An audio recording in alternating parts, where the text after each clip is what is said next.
Programang ito ay rated SPG. Striktong patnubay at gabay ng magulang ang kailangan. Maaaring may masiselang tema, lengguwahe, karahasan, sexual, horror o droga na hindi angkop sa mga... Good morning mga kachikas and welcome sa aking munting channel. Bigla-bigla ngang susugod.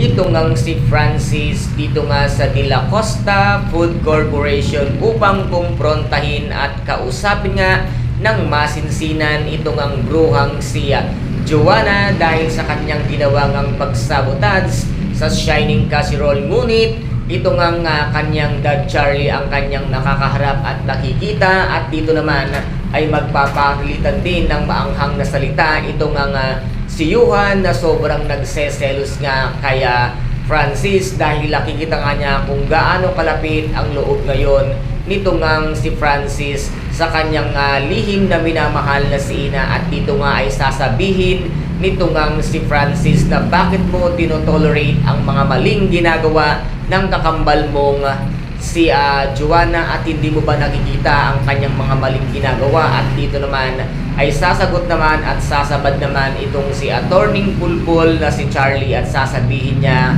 na bakit daw ba itong ang si Ina ang kanyang kinakampihan na dapat sana ay si Joanna, at dito naman ay sasabihin nga ni Francis na nasa tama ang kanyang kinakampihan at hindi siya kakampi sa maling gawa ng isang taong mapanakit at sadyang mapangbuli at mahilig nga magsabotage at hindi marunong dumiskarte sa kanyang sarili. At dito nga ay sasabihin pa ni Francis na baka gusto mo dito pa lamang ay malaman ng lahat at magkabuki na kung ano talaga ang katotohanan na siyang ikinagulat at ikinabigla nito ngang si Attorney Charlie, at muntik-muntikan ng ipagsigawan nitong si Francis ang katotohanan kung sino talaga at ano talaga ang tunay na ginagawa ni Attorney Charlie dito nga sa De La Costa Food Corporation. Nagpigil na lamang siya at dito ay nagsawalang tibo na lamang ito ngang si Attorney Charlie dahil isang pitik at isang salita lamang